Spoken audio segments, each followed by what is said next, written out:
Mr. Nobody is a film about indecisiveness, fear of committing to decisions. Fear of committing to decisions. I'm sorry, that was right. That was really ooh. Yeah.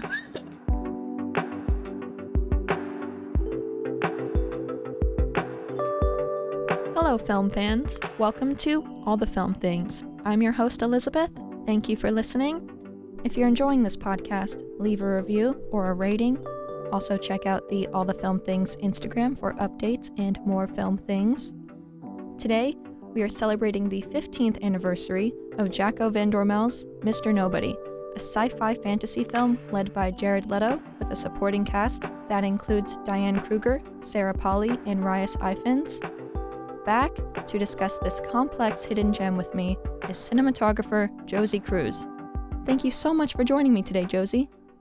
Thanks for having me. Appreciate it. I've been so excited for you to come back on because I greatly enjoyed our Past Lives episode, which was last November, I believe, released in December. Yeah. You were one of my favorite people to analyze films with, so I am thrilled to have you back on. Thanks for having me. I'm excited. Me too. I'm excited. It's okay. It's a little nerve-wracking every time, but based on last time, we just have great conversations about films. So I'm honestly more relaxed than usual. So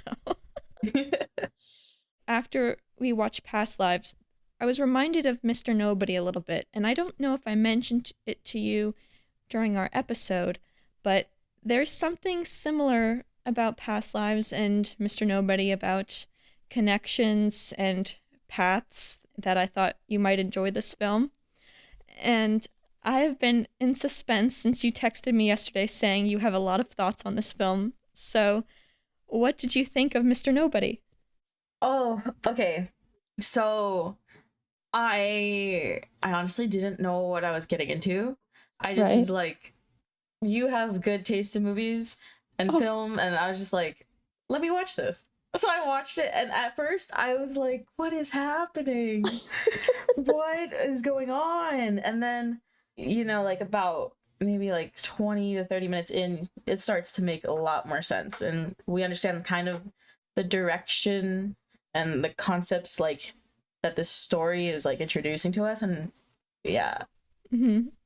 But I did want to like keep going on that point you made about having like similarities to past lives. Wait, is it okay if we like... Oh, yes, go right ahead. Okay. But I just want to say real quick, can you please, when you next see Cole, tell him that I have good taste in film, because he doesn't believe me. I will do that. I definitely will do that. But yeah, keep going about your past lives connection. I'm so curious. So for me, I really saw the connection towards the end of the film. When it starts to really repeat this concept, or like kind of fully flesh out the concept of being souled, like tied souls almost in a sense, when we have Nemo and Anna, because she, even though he's married to Elise, or like that's the lover that he's essentially gone down this path with, she still shows up like somewhere in his world. Mm-hmm. Even if it's not a lover, someone that he shares a bond with or whatnot. And it was just really interesting. It reminded me of like the concept of Inyan in past lives, and just like, yes. Yeah. I love that. Yeah. The Inyan, I didn't even think about that part of it, but you're so right. What was the connection you made? I want to know. I actually have a question comparing the two. I'll find it now, because this is a good point to pose that question. Mm-hmm. Let's see. Are you usually more imaginative like Nemo and Hae Sung, or more grounded in reality like Nora and Nemo's mom? Oh, I think mentally, I am definitely imaginative. Action-wise, I probably lean more towards grounded, because at least for me, I either make more grounded choices or I just don't make a decision. I like stay kind of stuck sometimes in those kinds of moments. Oh, like what's that term that we learned in chess? Zag swing? Oh, yeah. Oh, I love that word. That's one of my new favorite words. Oh, yeah. How do you pronounce it again? I'm going to find it in my notes because I feel like I got it wrong. Zugzwang. That's it. Interesting. Yeah. In chess, it's called Zugzwang, when the only viable move is not to move. I love that so much. Yeah. Actually, oh, dude, that's great. Whoa, wait, that's a cool connection. Right? But you feel like you've experienced that often, that Zugzwang? Kind of. I think so. And it might just be me, like, in life, just being kind of, like, anxious to, like, do something or make a decision. Or maybe scared to, like, make the wrong decision, so I don't make a decision. But I feel like when I don't make those decisions, it doesn't represent the imaginative side that mentally I'm feeling.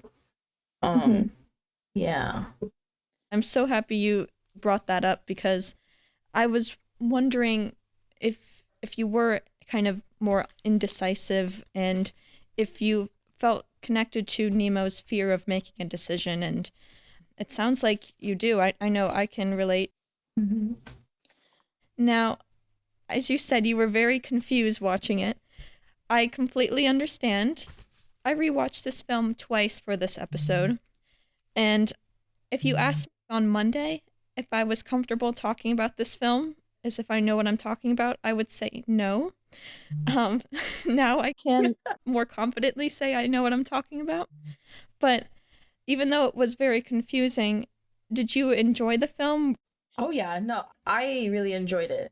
I feel like I enjoyed it a lot more than I was expecting to, because I knew it was like sci-fi-ish, like the poster and everything had like that kind of vibe to it, and I get like kind of iffy sometimes when it comes to sci-fi. I don't know why. I don't know why. I get hesitant. I shouldn't. But then by the end of it, I was like, whoa, this was like a therapy session kind of. I enjoyed it though so much. Oh, I'm so glad. Do you feel like now you understand the film, or are you still very confused? Oh, I do think I understand the film. There might be like one thing that I wasn't so sure about. I actually wrote this down. This was the one thing I had like had a question about. I will try my best to answer. Thank you. So I wrote it as like, what was I not seeing? Like, because we get different versions of Nemo at the different ages and such, and I was confused about the version of him that was in that world that was kind of like, it felt fake. And everyone's wearing the same plaid sweater vest and pants and such. Like, I was trying to figure out what that world was, and because I knew he could talk to his older self, and it was kind of used as a communication route, but it was still a little confusing to me exactly what it was. The scene where he runs out in the plaid shirt and there's all these red convertibles and everyone else is wearing a plaid. Okay, yes, one of the surrealist worlds. So, from what I've learned is that when a surrealist world pops up in the film, it kind of indicates that this is not the real path that Nemo chose. So, it's almost signaling like a dead end, similar like when he's drowning in that car accident, but I don't know what to call it, that airbag maybe that pops up that says game over. Oh, yeah. But the surrealist aspect to each world kind of indicates that dead end, and this is not the life that he ends up choosing. Okay. Now, I agree that that scene is where I also got very confused. And I got even more confused when he is watching the DVD of Old Nemo, the interactive video, and Old Nemo is explaining to him. But I feel like I understand that a little bit more now that I've rewatched the film. Yeah. But was that also what you were referring to, or just that world of the whole plaid red convertibles? Yeah, I definitely was confused of like what exactly this world was, and I think you explained it really well, about it being a surrealist world. But I definitely want to hear more of like your interpretation of like the conversation with that interactive video as well. Oh man, that is such a that's such a tough one. I have it explained, but before we go any further, I do want to say the IMDb plot summary for the film. A boy stands on a station platform as a train is about to leave. Should he go with his mother or stay with his father? Infinite possibilities arise from this decision. As long as he doesn't choose, anything is possible. Now, back to that scene, which is kind of like the explanation scene in a way.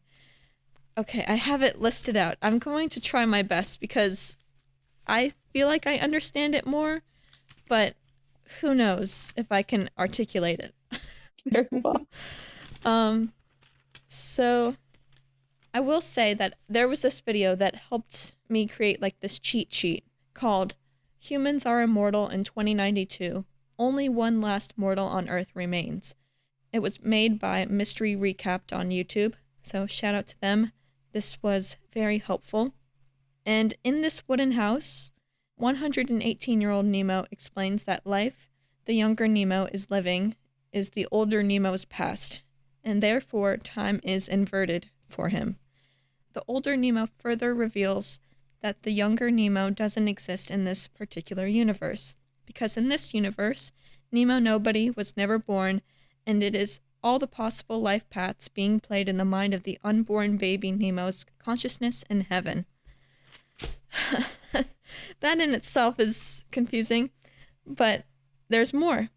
The older Nemo states that he is experiencing the story from the end, and that he must stay alive until 5:50 a.m. on February 12th, 2092, which is when the big crunch happens. So, the one that has the answers, and this is where I'm confused, because I feel like it's said twice that the one who has the answers is this unborn Nemo, but the architect is the one that has the answers, and that architect is the 9-year-old Nemo who's at the train station contemplating his life paths. Mm-hmm. In order to find the correct decision, the young boy follows each choice to its connections. However, after going through all of his options, it has become more difficult for young Nemo to make a decision. Nemo ultimately decides to take the third option, to not make the choice at all. Zugswang.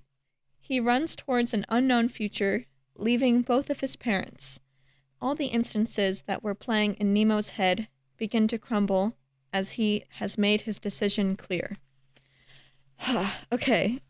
Is any of this now making even more sense? Yeah, it Okay. definitely makes a lot of sense. I think it was really helpful hearing that the architect that the oldest Nemo mentioned was the 9-year-old one. Yeah. I think that was where I got a little lost in his like speech. So that's putting a lot more stuff into perspective for me. It's such a good film, and I love the part where, the journalist is confused and he says, "How can you have lived all these lives? Everything you have said is contradictory." And Nemo insists that each path is the right path. I don't know about you, but that line just sticks with me. That does stick with me. Oh, It's so beautiful. I love that. I think that definitely I don't know. I think that moment, that conversation kind of stood out to me a lot. Just like personally, and like made me start to think about my own life. And it's just like, whoa, really there is like everything's the right answer. Or like there's no right or wrong answer, kind of, in a sense, you know? Right. And I think that's part of why this film is so brilliant, because it's incredibly reflective and it inspires imaginative thinking personally in all of our lives, whatever paths we choose and whatever paths that we're thinking about, a small decision or even a big decision.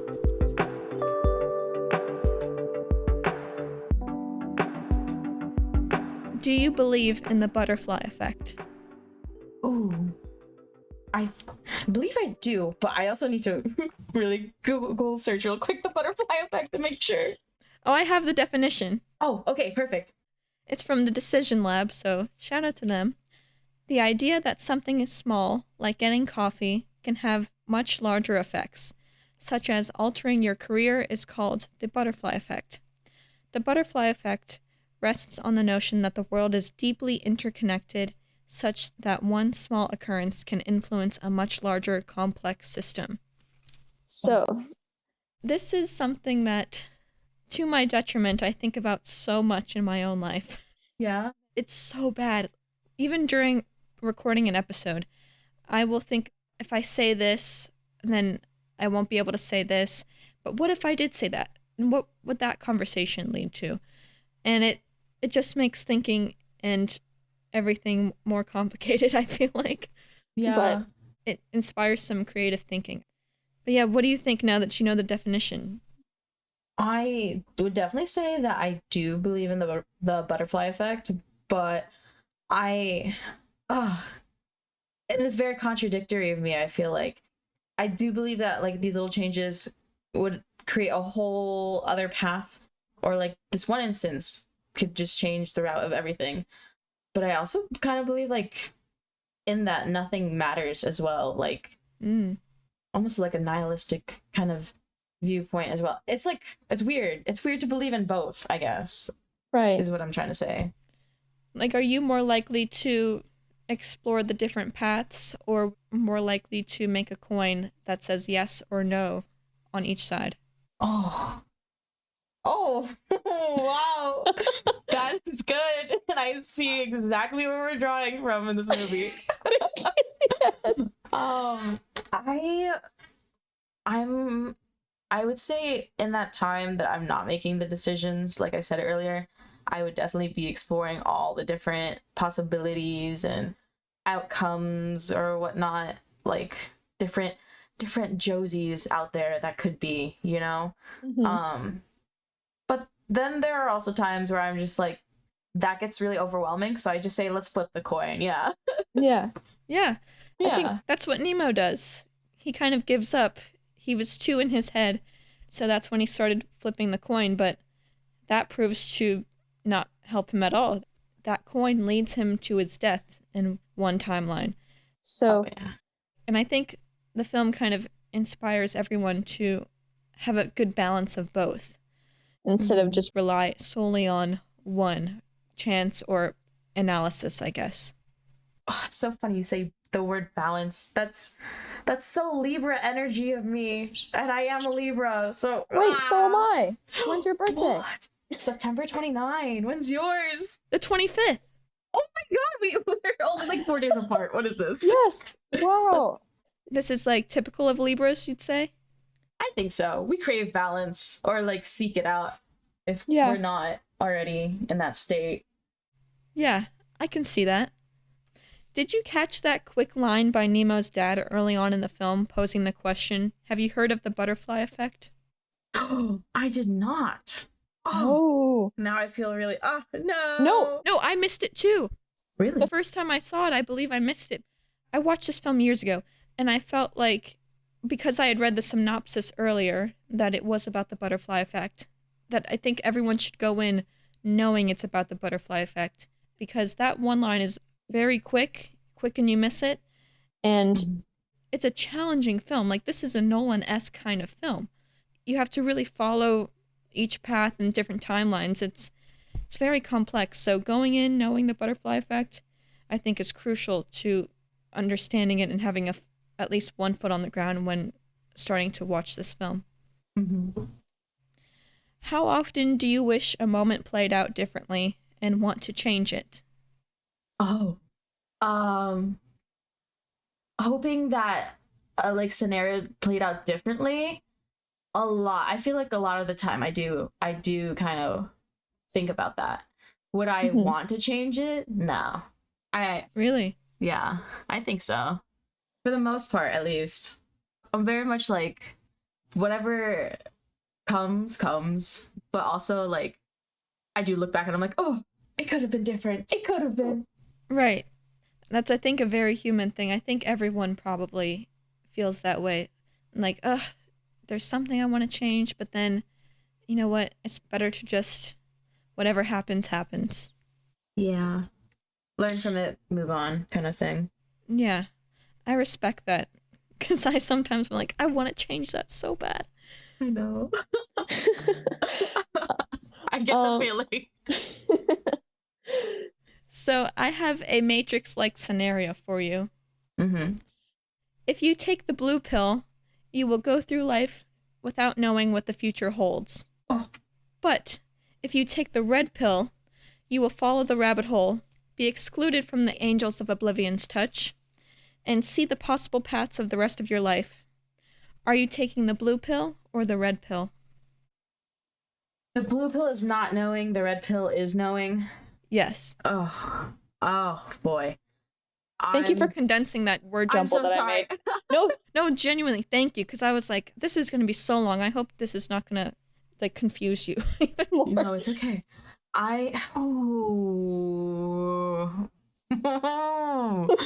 That is very... I mean, there's always... Okay, I think younger me would always be like, yeah, red pill. I want to know. I want to know. I want to know. Yeah. I think ignorance is bliss, though, now that I'm older. So I'm going to take the blue pill. Okay. You literally cited from The Matrix. That's a line that the villain says in the film. Ignorance is bliss. That's so funny. What can I say? Interesting. You take the blue pill. I can't help it. I want the red pill. I feel like there's going to be so much more responsibility that comes with it, though. And yeah, with great power comes great responsibility. Oh, yeah.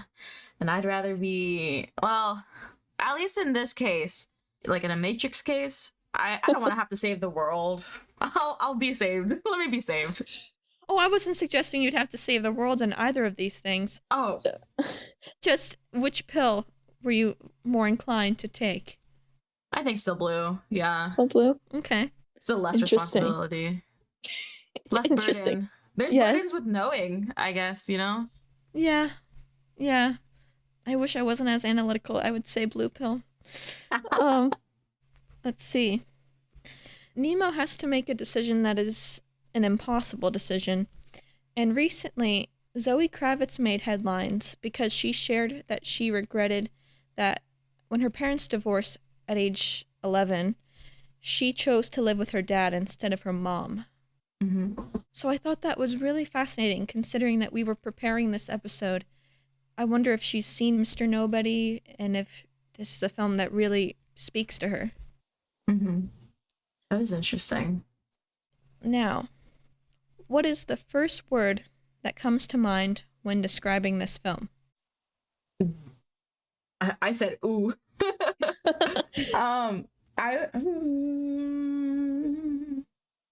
Maybe, at least for me, non-linear. Interesting. That's what stands out to you the most? It's non-linearity? Yeah. I think so, yeah. Do you typically like Christopher Nolan films? I think I do generally like them. I can't think of all of them off the top of my head. And I'm very... for someone who wants to be a filmmaker, I'm very bad at, like, knowing when it's, like, his movie or someone else's movie. That's okay. Yeah. I asked because it's one of his trademarks now that makes nonlinear films, which is why I described Mr. Nobody earlier as being Nolan-esque. Yes. Do you typically like nonlinear films? Do you seek out nonlinear films? I can't, at least, like, accounting for, like, before I cared about, like, film in, like, this analytical way that I do now, I don't think I sought out, like, nonlinear films, and I can't remember if I've seen any beyond Mr. Nobody. That's just my poor memory. But I do like it, and I think now I would start seeking it out, especially after this movie. That's amazing. I love that you say that. That's... If there's some Nolan films you haven't seen, I'm going to start recommending some. Give me a non-linear playlist of movies. Let's go. Yes. Oh, I would be so on that. There were two words that I used to describe this film. First being imaginative, which I have said before, because we're exploring the mind of a child. And it has very much that feel from the well, I just said the other word that I would use to describe this film, magical, because Nemo has a lot of magical thinking. And as the director had said, adolescence is the time where everything is possible. It's the time when everything is intense, possible, and a time of first times, a time of promising futures. And, oh, to continue my thought about how this film is imaginative and has a childlike feel to it, the music. The music is brilliant for it because Mr. Sandman comes on so many times. And it's a beautiful, it works perfectly. I loved, like, it did throw me off guard at first, but I loved, like, seeing how they took that one song and, like, evolved it or did different variations, different genres on it as, like, he was growing up and, like, he changed his personality. It just, yeah, if that makes sense. Oh, yeah, when it shifts to being rock music, a rock version of the song. That was cool and effortless. Mm-hmm. I agree. Even the camera work in that. Yes, I agree. Oh my gosh. It's just interesting how they use that song throughout. Even into the very end. So this film was released in 2009, and by the time this episode comes out, it will be on the same day or around the day of the film's first release. But the film's release was tricky at first. There was a major Cannes controversy. A longer work-in-progress version of the film was not accepted for Cannes, and the premiere was eventually in Venice, September 12th. Oh, so the day after this episode comes out. And the film wasn't released in the US until December 2011. So 2 years later, it got a limited release in the US in November 2013. So it really had quite a span of a release. It's very interesting because Jared Leto, the main star of the film, has said that this is kind of his secret film, his hidden gem. And this film really is a hidden gem. It definitely is. I would not have known about this film if you had not told me about it. It's so strange that it's so hidden because you would think maybe even just the rise in popularity of Nolan that more films like these would be sought out and discussed. But I guess its release being delayed in the US had something to do with it, which is a shame. It's so good. Yeah, I agree. It's a real shame.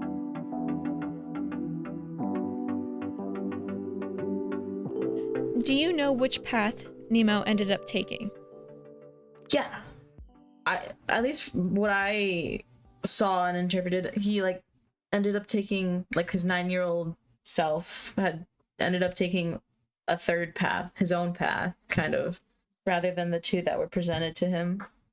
Do you want me to keep going into that, or? Well, I was curious because this moment is pretty confusing. Some videos I looked up had said that he doesn't choose a path. Some said that he does.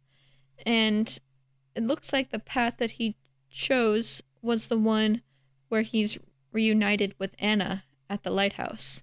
Mm-hmm. Because right before he dies, the old Nemo dies in 2092, he realizes that Anna did end up coming back to the lighthouse, and they were reunited. Now, we saw a short glimpse of that scene earlier on in the film, but it wasn't until the end of the film we saw the finished version of that scene. And Anna was blurred out. It was a shallow focus shot. Anna was in the background, so you couldn't fully tell that it was her originally when the scene was first played. But towards the end, it becomes clear, of course, and yeah, it was a really good ending. I really enjoyed it. I guess I could see why people would say he chose no path. Mm-hmm. If we're all, like, I guess, agreeing on the same, like, outcome, whether you call it, like, a third path, his own path, or, like, choosing no path, because I guess because he's like creating his own. It's like creating your own fate or breaking fate and creating your own destiny, kind of, in a sense, what he did. Yeah. So, because of the map that I have, this cheat sheet, I guess if this is correct, then the path that is suggested. So again, and I'm probably going to reiterate this so many times. Yes, I've said that I'm more sure of this film, and I do mean that, but I am confused. And the more I talk about it, the more confused and second-guessing I become. Let it out. Okay, so if this is correct and he does choose a life, It is the one where he chooses his mom, becomes a rebellious teen, and becomes smitten with Anna. And he tells her the truth one day that he can't swim. So she stays with him instead of swimming with her friends. And they become, quote, step siblings, at least according to their dad. Which is, wait, what'd you say? I said, yeesh. I mean, they technically, but they met before. They did meet before. It's not like they became, that would have been a little bit harder to watch if they became intimate after their parents got together. Mm-hmm. But they did have that connection before that is the parents got together. So I think it was very funny on styling and like castings part. They made them look kind of like siblings. At least for the 14-year-old, like the same hair kind of vibe. Like, you know what I'm saying? They were styling kind of. Oh. Actually, so Juno Temple, who plays that 14, 15-year-old Anna, she originally came in to casting with giant blonde hair. Oh. So I'm wondering if they just sorry. So I'm wondering if they just try to differentiate it with, each possible wife of Nemo's has a different hair color and really a different color associated with each of those paths. Yeah. Like Jean, her color is more yellow to kind of symbolize wealth and success. Anna's is red because of passion, and Elise is blue because she is depressed and she is plagued by sadness. So I think maybe the hair color thing also came into consideration for the character and why she couldn't keep blonde hair. But true. That's so interesting. You thought they looked like siblings. I actually watched this movie with my friends and they were the ones that made that comment. Oh. But then it made me think about it and I was like, you know what? I think y'all are onto something. Maybe it's a little gag kind of joke, maybe. I don't know. But you did mention each of those like love interests having like red, blue, yellow. That's the same colors they were wearing at the beginning when they were little. Yes. Oh, it just made me think of that. Apparently, well, that's where it stemmed, I believe. And then no matter what timelines they're showing, like, for example, Anna's always wearing red. Even on Mars, I think she has either red boots or something like that. She's always wearing red. It's fascinating. And actually, even the color white, where do I have that written? Red, yellow, blue, the primary colors? That's very childlike, imaginative right there. Interesting. Yes. 3 of the basic colors. Wow, yeah. About white. So, I got this from Wikipedia, but I have heard it a few other times from different sources. So for Old Nemo and Baby Nemo, white is the primary color. And it is also noteworthy that the unborn Nemo is shown in a white world, as white contains all colors of the visible spectrum, which supports the allegorical message of the film that all things are possible until a choice is made. At the end of his life, Nemo is an old man, I'm paraphrasing right there, and lives in a white surrounding, room, clothes, doctor, indicating that the fate of the protagonist leads him back to his origins, the point at which everything is possible. That is just brilliant. Yeah. This is what you do for film. This is amazing. This is what we want, this depth, Mm-hmm. Very purposeful. Very purposeful. I love that. Now, back to the original question about which path Nemo took.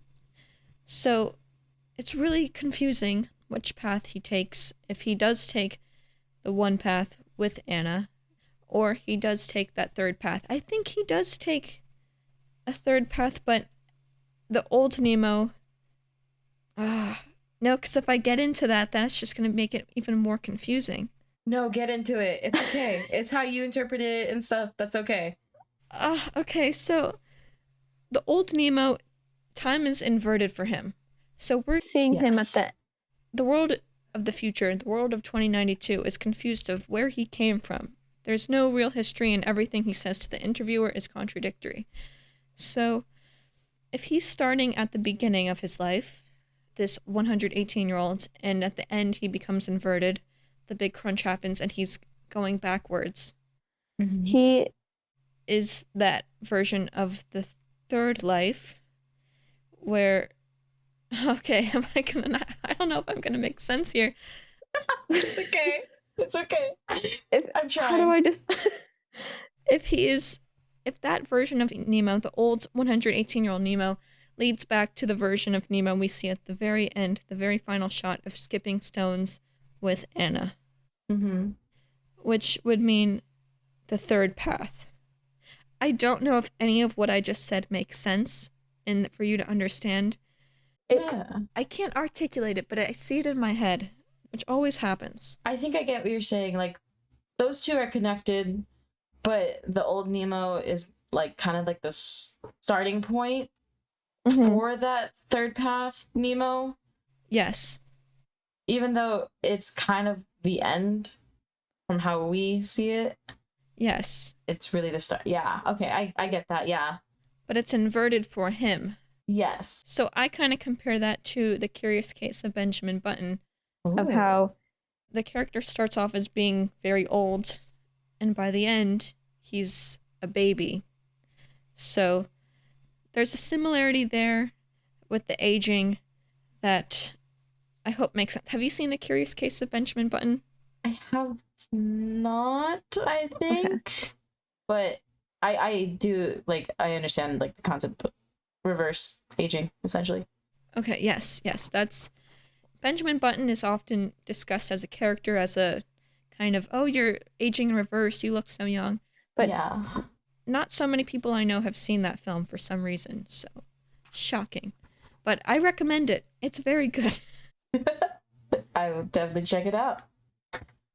Was there a path that you were hoping he would take? Ooh.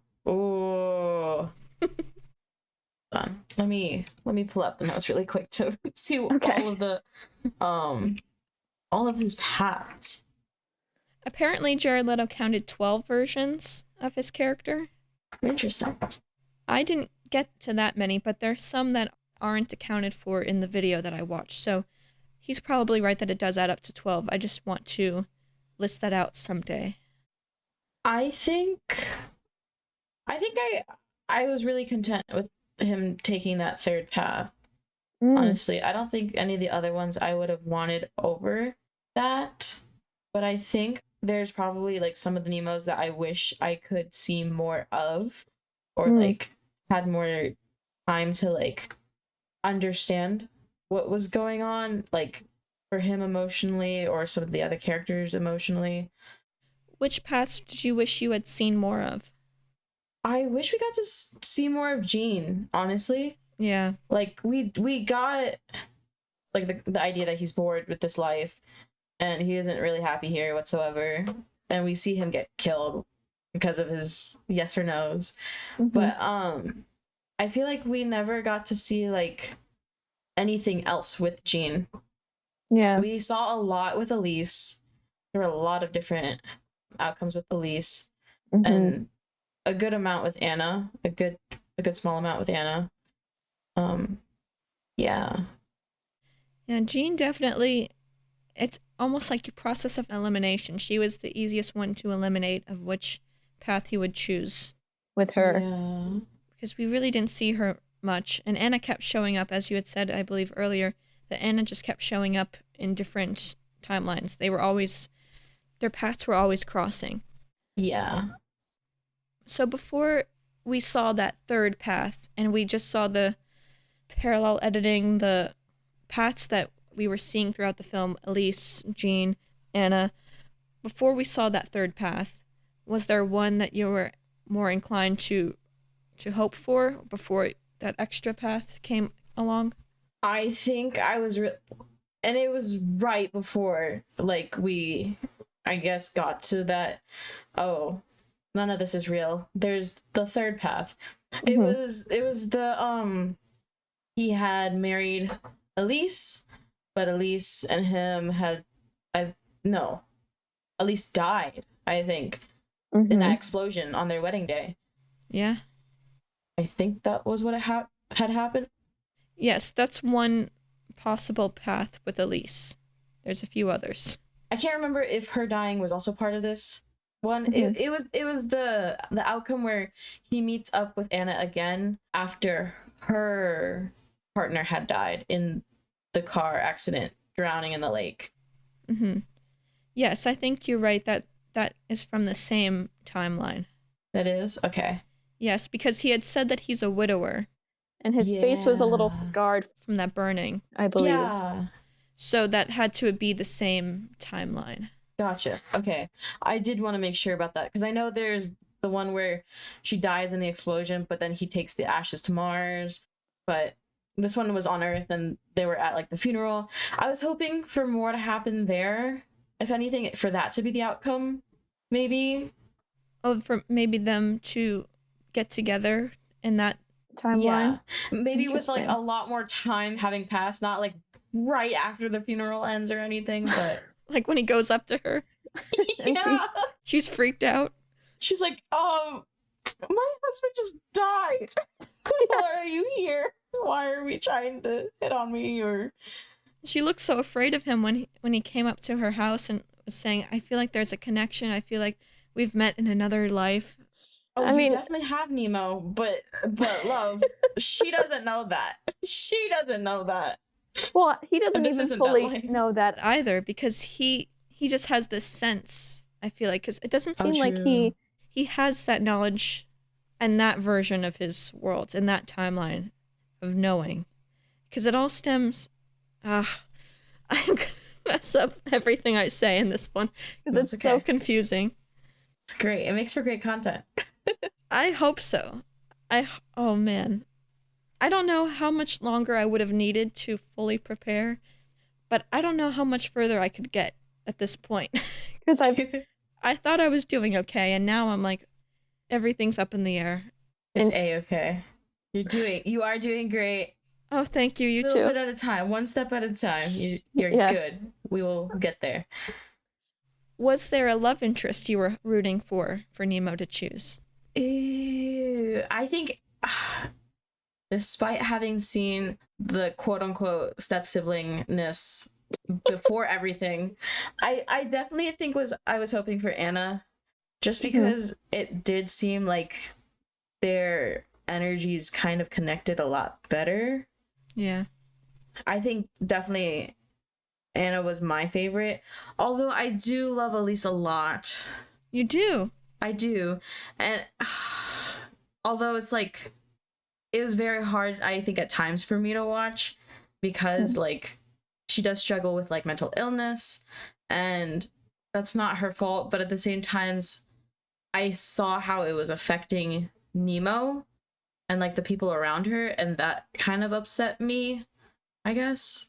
Yeah. I think I was trying to like sympathize more with her than I was with Anna, and so I spent more time invested with Elise when watching. I guess I rooted for her more just in general than Anna, because I wanted Elise to like have some kind of, not redemption, but like a triumphant moment, maybe. Did you think that we would have if there was more time given to that timeline? No. Yeah. No. It just really, I think if Elise was like part of his life, it was only going to be for a certain time of it, maybe a few chapters, but not the whole thing, and not part of the end of his story, at least, like Anna would be.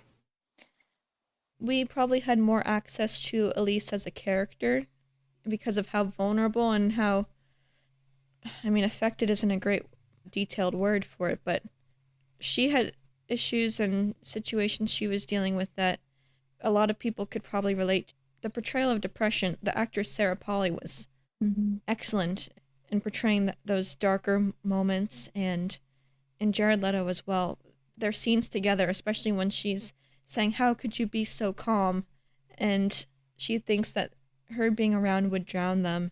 And he says, we'll learn to swim. Oh, that's a beautiful line. Just keep swimming. Sorry. The one video? Actually, that's funny because the one video I helped get the cheat sheet from at the end says this film should have been called Nemo Finding Himself. Yeah, actually. It's a great alternative title. That's perfect. Finding Nemo. We're literally finding Nemo. Yes, we, the audience, are trying to find Nemo. That's so good.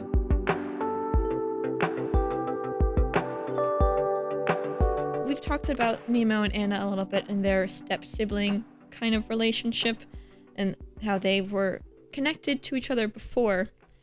Nemo appears to fall in love with Anna as a kid in that swimming team, that like swimming thing after school. I'm kind of jealous, man. Some people have to like go through whatever, like BS kind of stuff, or maybe not BS, or like have like multiple relationships and multiple heartbreaks before they find the one, you know? Mm-hmm. But they got to skip all of that. They had the fast pass in life. Well, Nemo kind of had that fast pass because he was able to examine all the possible lives and all the possible loves of his life to get to choosing Anna. Mm-hmm. And when Anna and Nemo reunited, Anna said she needs more time, stating, "This is what I have been waiting for all this time, renouncing all possible lives for one and only with you." This is something Nemo had to do, not so much Anna. Why do you think she said that specific line? I don't know. Trying to put myself in her shoes real quick. Mm-hmm. I just want to make sure as well, when they meet later at that train station and, you know, she says those things as well, was this post step siblings or post like just third life in general? So this is the timeline when they do have that meeting in that train station and they're reunited and, you know, time is sped up around them but slowed for them. And they're back to like running around the house with each other, and I think they're on the park bench after they were back together that she had said this line. This is before she kind of says she needs time. Then she gives him her number, but that is smudged by a single droplet of rain. Oh, God. That was tough. That was tough. Man. But man, that camera media, shot. Social media definitely was not what it was back then. Nope. But that camera shot, by the way, of that rain dropping from the sky onto the paper, smudging the ink. There's so many beautiful camera shots, camera movements in this film that is one of my favorites. There's definitely a lot of very unique ones, or like they felt very unique given like the timing of the story and like what was happening. I definitely agree with that. Yeah. So good. There's so many. The shot of the train tracks after the train station scene, the first one, where he makes that choice between his mom and his dad, we see the train tracks kind of dissolve to kind of symbolize the different paths that he takes. Mm-hmm. I love that shot as well. There's one early on where the camera goes into the mirror and it's a reflected version. I don't know if you know that part. Do you remember in the very beginning? I think I do. It was with an Elise timeline. Yeah, I did enjoy that one. That was like one of the first ones that had caught my eye, I think. Yeah. Those are the kind of shots that are so inventive and so creative that really strike you. Mm-hmm. There's another one, the shifting lives through the postcard. That was so cool how we were able to go from one version of his life through another. Yeah. Through that one photo. That was one of my favorite transitions, hands down.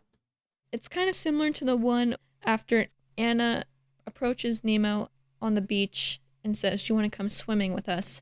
And he insults her.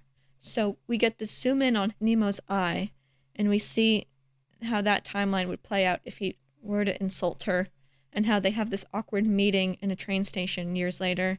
So he changes it to now say that he is embarrassed to say that he can't swim. So the zoom in of the eye, so we enter, okay, so we enter the end of that timeline with him and Anna through that zoom in of the eye. And then we are brought back to that scene where he then changes what he says through a photo that Nemo in that train station looks at. And then we're back into the scene. I hope that makes sense. I think, yes. I think it did. I just... Okay. Visually, I am getting blurred, but it's okay. Right. I challenge anyone to talk about this film and not be as confused and stumbling as I am, as we both are at times. So yes. It's a very tricky film. It's very. There's a lot of different of the same people. Yes. But there's still only one of them at the same time, kind of. Right. Conceptually. Yes. It's like a multiverse, kind of. It really is. Before the Marvel universe did it and exemplified it. So, when choosing to live with his dad, that choice spans either life with Elise or life with Jean. Now, you said that you liked Elise, which did surprise me a little bit because I feel like some people wouldn't like Elise. Yeah, and I can understand why. Yeah. Yeah. Since Elise suffers from severe depression and is frustrated by not having answers, do you think she would benefit from having Nemo's gift of seeing her various life paths before committing to one? Ooh. No. Really? I don't think so. Like, I think it could benefit her into maybe, I don't know, like it'll temporarily benefit her. But I feel like she'd get lost in the sauce. I'm just kidding. Like, I think the responsibilities or the impacts of all of that would be a little too much for her, maybe. Or maybe having that knowledge and seeing that, like, it's maybe what she wants is not a possibility. If that were the case, like, I think that would crush her inside a lot and end up damaging her more. Like if she saw something with Stefano? Yeah. Like if she saw her life and how that would work out. We do see Elise work at a hair salon with Stefano coming in. As a customer? I wish there was more explained there. I agree with that. Oh, good. Because it's Nemo watching it as if he's watching a play. So, is that what happens after she leaves Nemo? Or is that when... Because we do see Nemo using a typewriter and replaying that moment for Elise, almost like writing it for her. I guess how I interpreted it as was that, like, after she leaves him, like, leaves that marriage, that's what she ends up doing. She ends up, I guess, taking on that career path, and then she gets to see Stefano, but they're not together because at the end of the day, I think he still didn't love her like that. Well, it's interesting. Nemo doesn't love Jean. It's unreciprocated by Nemo. And then you see Elise, who loves Stefano, but that's not reciprocated. And, I mean, she says she loves Nemo. And of course, this is not the path he chooses, so some of this could be more surreal. But I do feel like when she says that she loves Stefano, she wants to go back to Stefano, and that, I can't even call it an argument. It's her just crying and Nemo comforting her. That part is more surreal because she's still hooked on a guy from 10, 15, 20 years ago. Yeah, it's definitely hard to watch it. Very ouchy. But I don't think that part was so much surreal. I think, at least for that, like, reality, that is what, you know, she is feeling, and, like, it's not distorted in any way. I think Elise might just be someone who does love multiple people. Yeah. But I guess she never had the chance to fully explore, I guess, with Stefano, because, you know, Nemo was there and that opportunity was presented, and, you know, that's what she took the chance on as well. So it's kind of like a, you know, she won't know 100% where things are with her and Stefano, but still loves him dearly. And I think maybe some of that love might just be from the unknown, like, unknowingness of it all, rather than, like, more of a confirmed, like, yes, I do love you, Nemo. And like, she has had all this time to like be with him and like see him for who he is, and you know. Yeah. And with the Elise timeline, because the whole film kind of goes back to this impossible decision 9-year-old Nemo makes at a train station. But with Elise, the moment where he tries to ask her out splits into 3 possible timelines through that one action. We see it replayed 3 times. Yeah. So, and one, he sees that Stefano is coming out of her house, and Nemo rides off angrily on his motorcycle, gets into an accident, and becomes into a vegetative state, ending that timeline. Mm-hmm.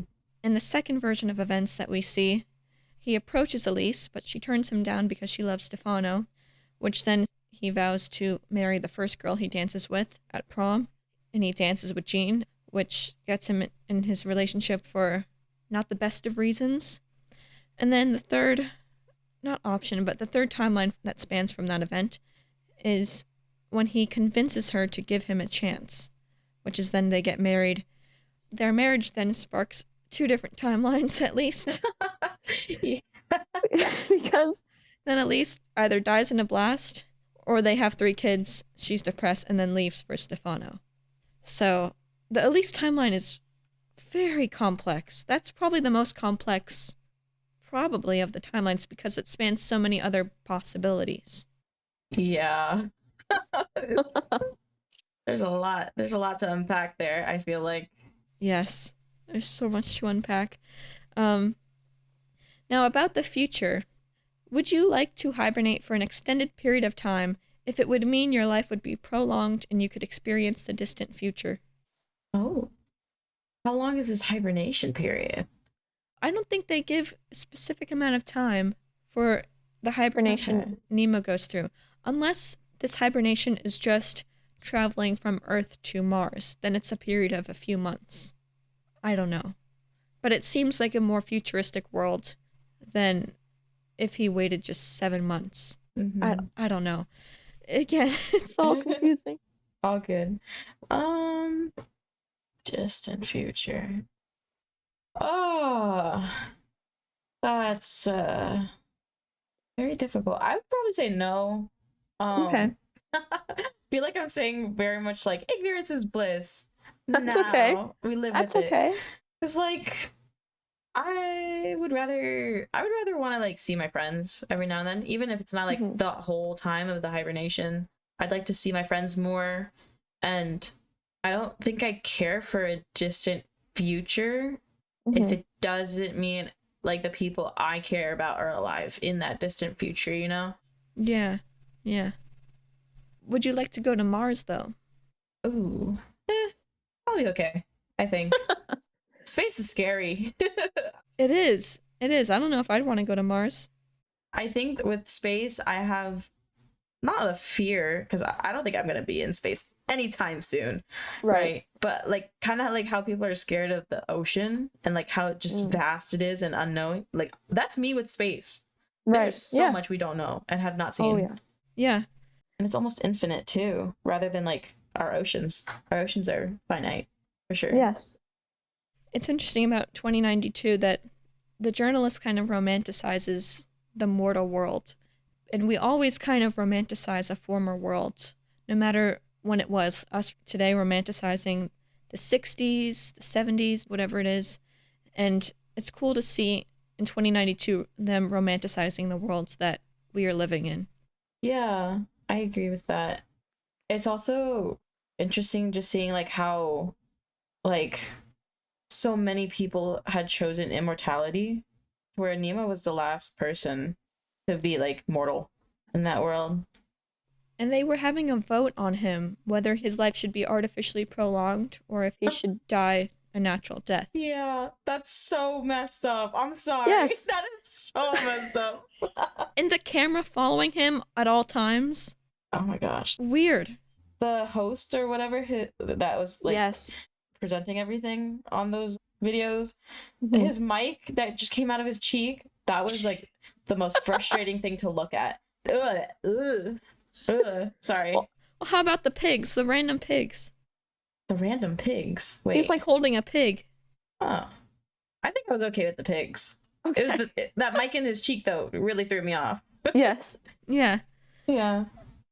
Let's see. So there's kind of an entry point through symbolism into understanding the film through the recurrence of water. So I found this article on medium.com by Alex Luna. It's about water being a recurring motif. And, quote, his inability to swim is possibly a metaphor for his inability to make choices, and we see these effects through this metaphor. So when he's drowning from the car crashing into the lake or whatever body of water that is, Elise's breakdown in the rain, waking up in a bathtub only to be shot by a mobster, Nemo watching helicopters actually take apart the ocean, and the last moment, Anna and Nemo sitting by a lake as kids. So water is a continuing motif, a continuous symbolism into understanding the film. The film also teaches us to not act out of jealousy and anger, because even if on the surface everything seems perfect, one will only drown themselves internally, which is what happens to Nemo in the Gene timeline, and also the Elise timeline, I'd say. When Because he literally drowns. Yeah. Well, there's a few instances. There's also an instance where in a surrealist world that his office fills up with water and he drowns. He is unable to recognize that Elise does not love him because he does not want to make another difficult choice. Divorce. Nemo drowns because he's unable to rationalize and determine what is best for him. That analysis is Brilliant. That's fire. That's a great way of understanding the film through the use of water. I like that. I had a thought actually when you were saying these points and like noting like these different instances of like where water shows like the inability to make decisions.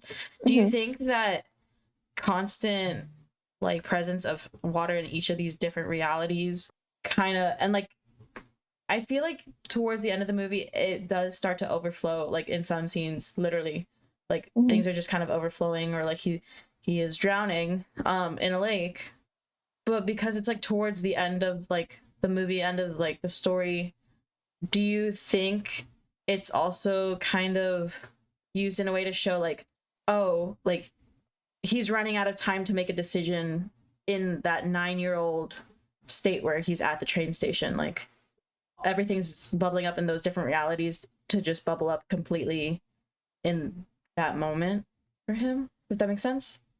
Did that make sense? I think I'm following. Okay. I think I'm following.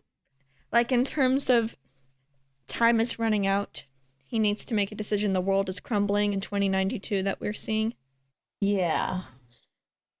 That would make sense, because he is drowning, and even when he does say to Elise in one timeline, he will learn to swim, he never actually does learn to swim, it seems, until that third path is presented, I guess. when he does make his choice. It's hard to say, but it's also, water could also symbolize, because depending on how they show Nemo pre-birth in the water, whether it's inverted or not, he could either be drowning or be rebirthed. So the water could also symbolize a rebirth of sorts, because we do see at the end when old Nemo, we think has died, comes back to life, and That is right after we see a shot of unborn Nemo, his face emerging from the water. Yeah. I don't know. I'm making sense. I know visually what you're describing. Okay, good. Okay. I giggled when you talked about the old Nemo coming back to life, because he had the Squidward laugh. It was so funny. Did you know that that's actually Jared Leto as old Nemo? I thought so. I wasn't 100% sure, but I thought so. I had a feeling. Well, that laugh is the same as his Joker laugh. Oh, shoot. No way. Yeah, it's pretty similar. Huh. Because that is what gave him away to me. So the first time I saw it, I did not think that was him. And it was only until after I watched it that I was like, oh, wow, I can't believe that was Jared Leto. But that's funny you say the Squidward laugh, because I'm curious if you caught that Joker laugh. I did not catch that. I I was hoping that old Nemo, 118-year-old Nemo, would be Jared Leto, because I'd be like, oh wow, the like commitment to the character. Like, oh yeah. You know? But like, no, I just giggled because it really sounded like Squidward's laugh to me. At the end, it definitely does. Yeah, but at the end, I don't think I listened too hard at the laugh in other moments, but that ending laugh, because it was just so consistent. Yeah. And it was a very important part of the film. He's back to life cackling, and he's now inverted, going backwards in his life. Oh, it's so cool. One more thing about the water.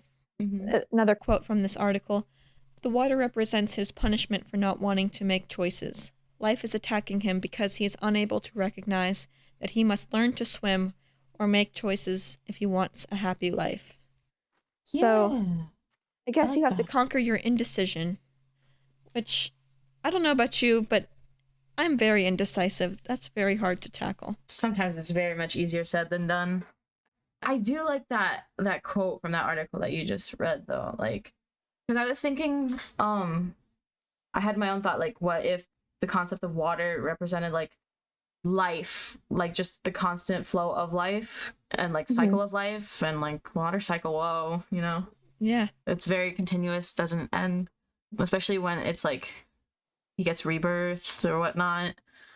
But the next point that I was getting with that, I guess visually, I just started when I was hearing you read that, I was thinking, whoa, like just thinking of like water, a river, you know, just flowing, and it can be calm in moments, and it can be extremely, almost like a wave, like a huge wave, almost, and everything turns into the ocean, you know, or whatnot, and like the waves are pounding on you, but like you gotta learn how to like get back up, kind of thing, make those decisions, yeah, and you can either sink or swim.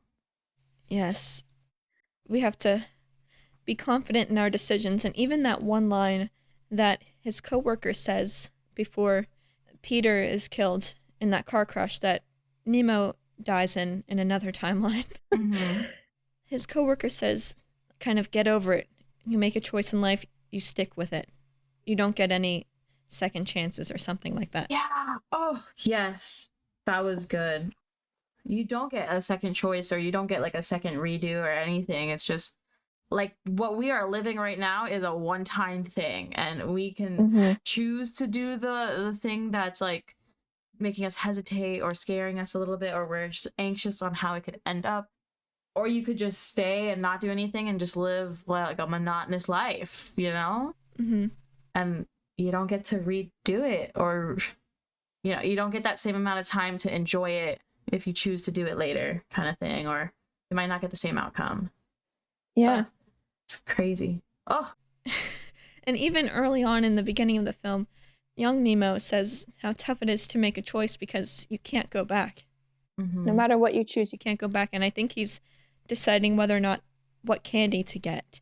And he ends up not getting any candy because he can't make a choice. Was this in the very beginning when he chooses those candies? Yes, that's in the very beginning of the film. Okay. I feel like some parts of the beginning might have lost its way in my memory. That's okay. That happens. Yeah.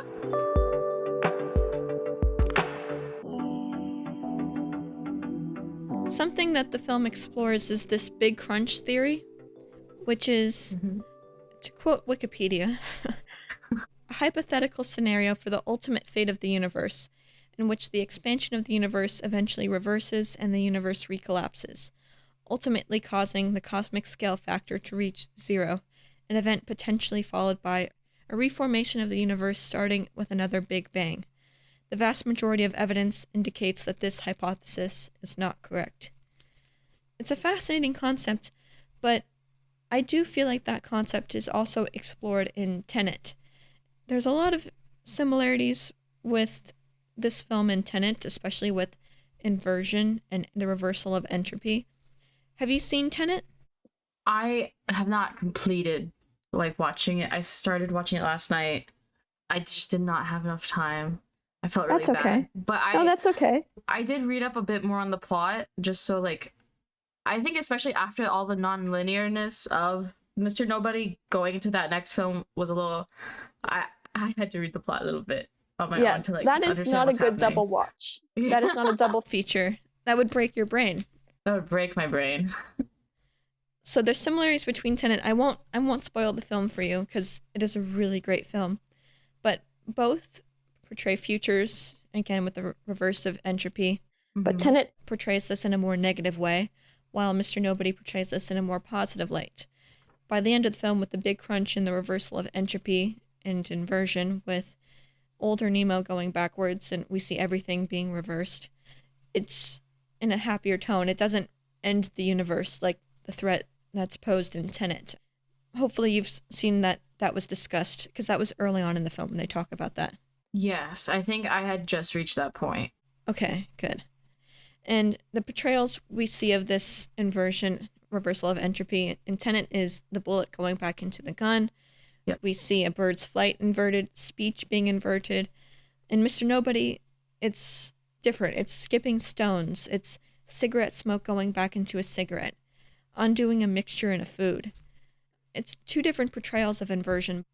I haven't seen inversion really portrayed in film besides these two films, and of course discussed in The Big Bang Theory, but it's cool to connect these two in this way. It's fascinating. But in Tenet, you stay the same age when you become inverted. With Mr. Nobody, Nemo does age in reverse, like Benjamin Button, as I've said. But yeah, I just wanted to bring that up because I think... Oh, and also the names, the inverted names. So Nemo backwards is Omen. Oh. And... Right? And then Anna, her name is the same backwards. And I won't spoil this. This is not something that comes up in the film. But I'll just say that something about Neil and his name is inverted. It's not obvious, so it's not spoiling anything for you. But after you watch it, I'll tell you that theory. And while I'm comparing films, I'll mention that this film is also kind of similar to the rom-com Definitely Maybe with Ryan Reynolds, where the protagonist, he's retelling the story of his love life to his daughter, and she is unaware which story is the one that he had with her mother. It's not as confusing as Mr. Nobody, but it's similar in that way of which path did he choose, which life does he choose, so it's pretty cool. And I already mentioned the Curious Case of Benjamin Button similarity. Yeah. Let's see. You had discussed like their names being backwards and Nemo being Omen backwards. But did you know that Nemo in Latin means no one? Yes. Okay. I just want to make sure if you caught that or not. He's basically nobody. Yep. Do you think he has a name? Probably, but we won't know it. No. Well, similar to the protagonist in Tenet. Oh. He probably has a name, but we don't get it. We won't know it. Nope, we won't know it. I'm happy you brought that up because, yeah, literally nobody. That was clever. Yes. I love that. So some of the differences in Nemo and these three different paths, they're not really three different paths, but three of the women that he chooses and the paths under each of those choices. He is wearing glasses in 2 out of 3 of those lives. He doesn't wear glasses in the life with Jean. And also, did you notice the accents? There was a shift in accents. Like, the older Nemo and Anna, also, along with the older Nemo and Elise, they speak in American accents, no longer British accents. Really? Yes. And I thought this might be an inconsistency with the film, but from what I've learned, it seems to have been intentional to kind of portray the confusion that old Nemo has when retelling this story. Oh, that's cool. Wait, that's cool. Right. Right. I like that. It's so complex, this film. It's amazing. Let's see. And how would you describe Nemo Nobody? Nemo Nobody. I would say he's a very emotional person.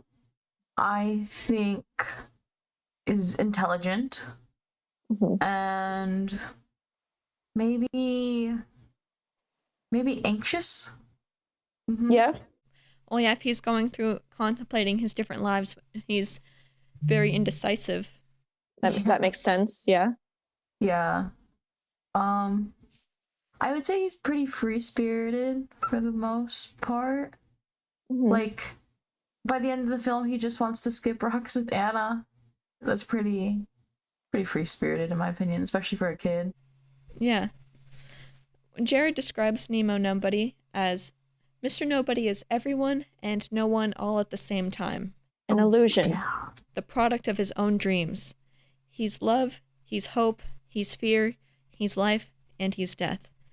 This is, without a doubt, the most complex character I've ever played. It was a challenge to keep all these lives concentrated into one character for the duration of the filming without losing myself. But we had outlines and things that helped me to keep track of where we were. Mm-hmm.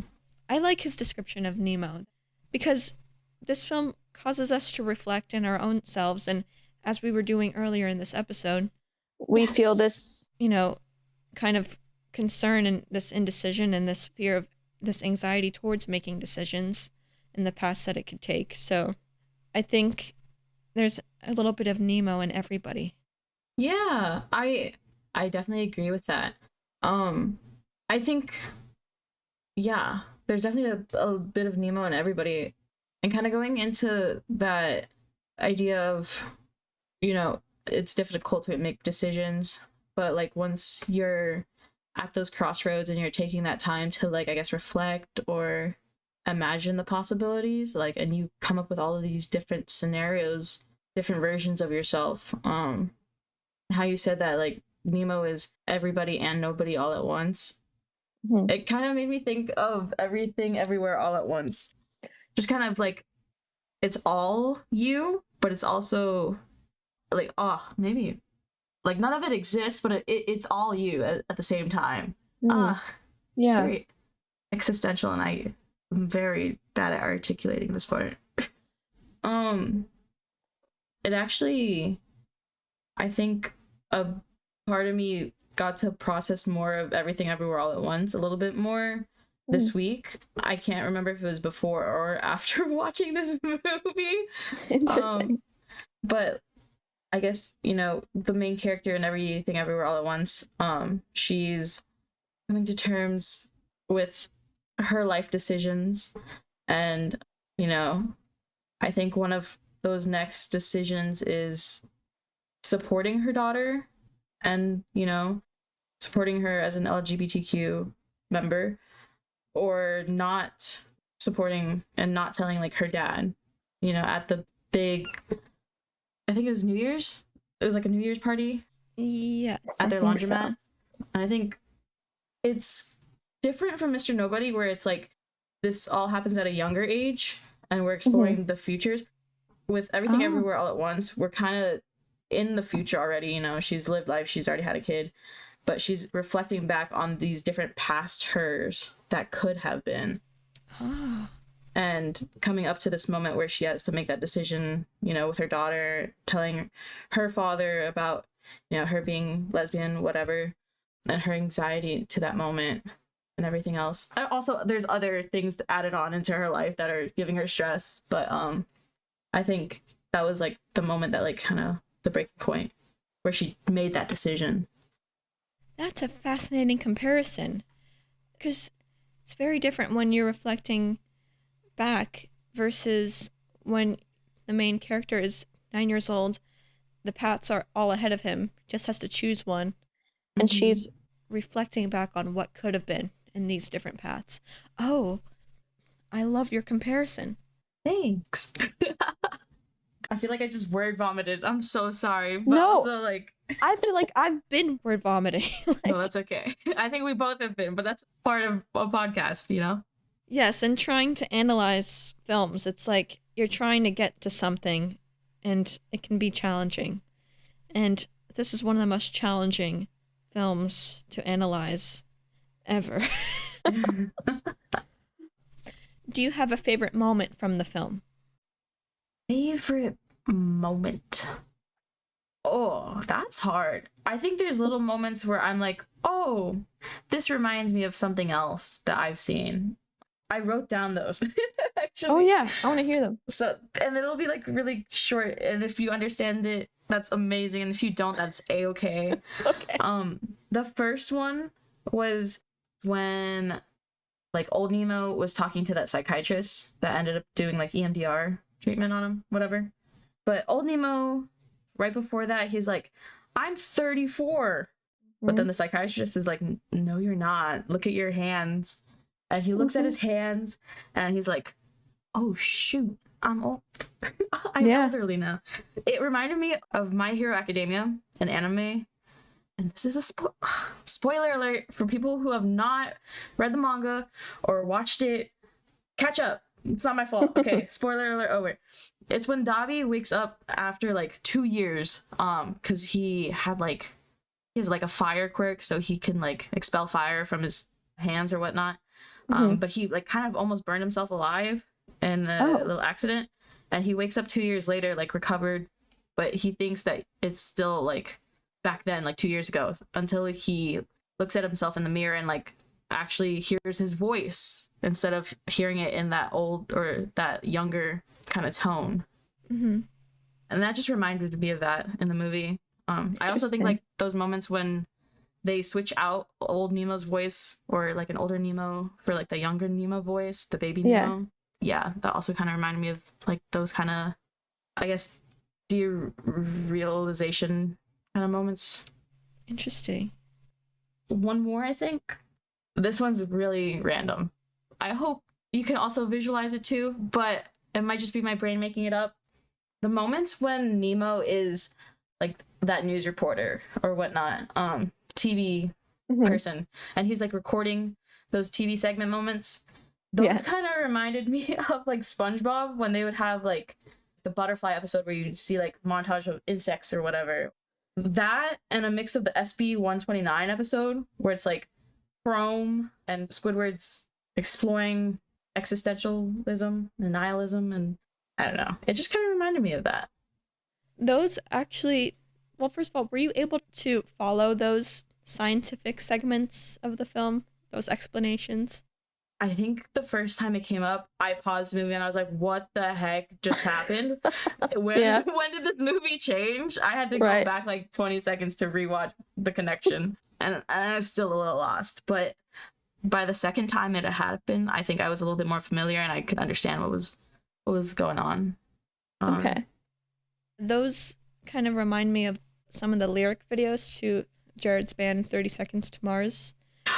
Some of his lyric videos, that font and the way the words transition were kind of similar to like the lyric videos. I believe that this is war era. Oh my I'm God. pretty sure. I wouldn't put it past them to like not make a nod at it, you know? Well, sure. I mean, that album came out 2009 and this film is 2009. So wait, similar. Wait, then Similar. Definitely a nod. Definitely.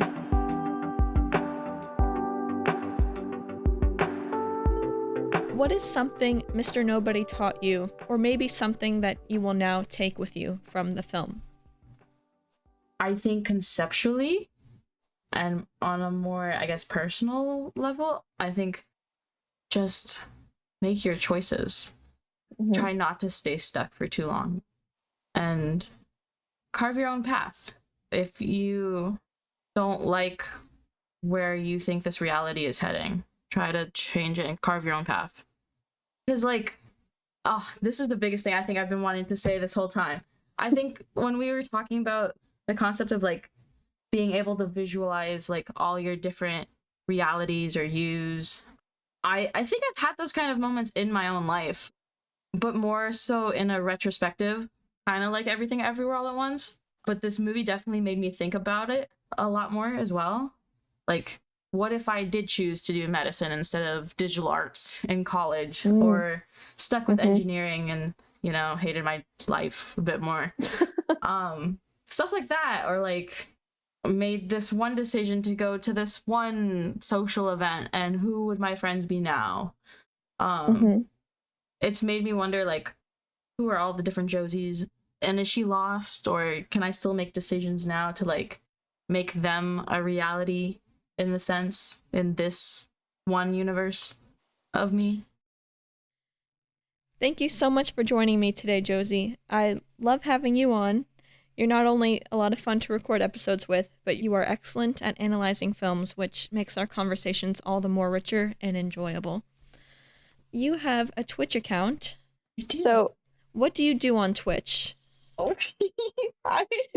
I stream silly little video games. Usually, I'm trying to do more single player and more horror kind of content just because I love the thrill. I love being scared, even though I'm a jumpy little baby and I will cry and switch games because it got too scary. That's what I do. I'm gonna maybe try to do some like content creating every now and then on my Twitch just to show kind of like my process on stuff. But yeah, that's what I do usually.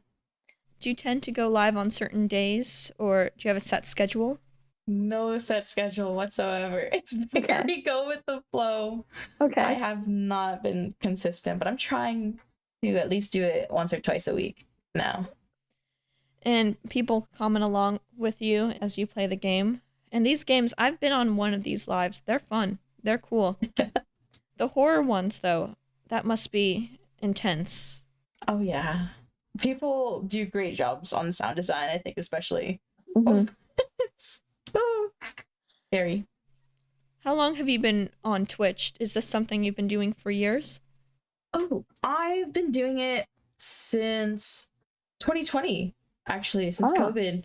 I started streaming Among Us on my laptop.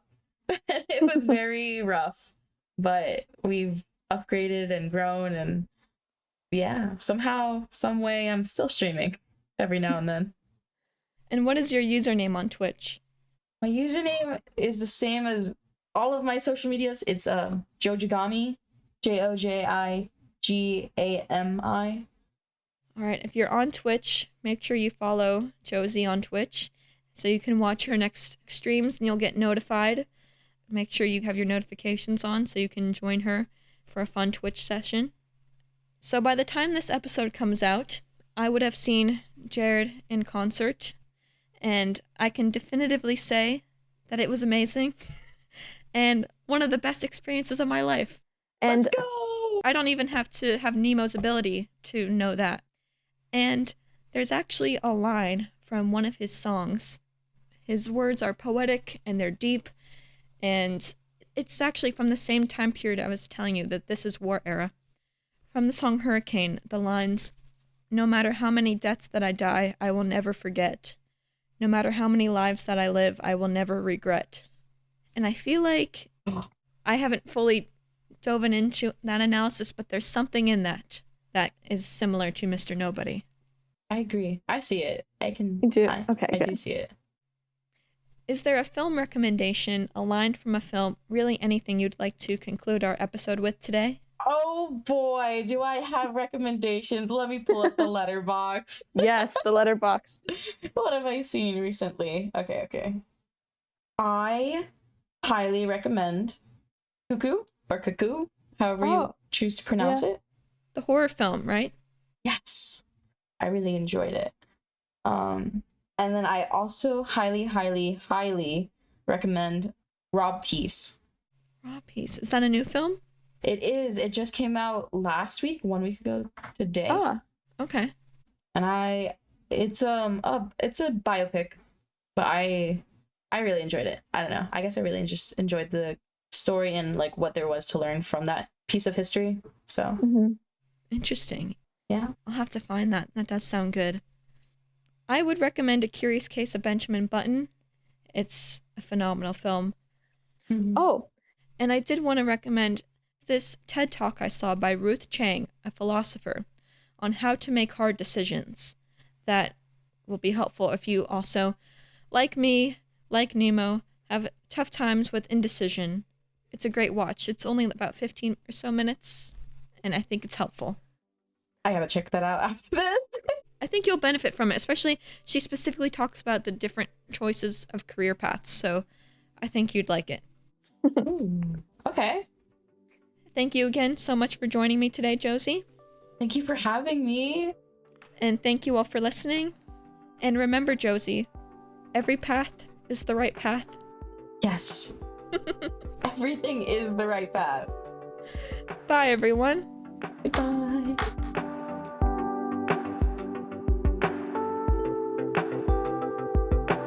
Special thanks to Josie Cruz, Dr. Jillian Smith, Helena Amador, and Max Alvarez. This episode was recorded on August 22nd, 2024.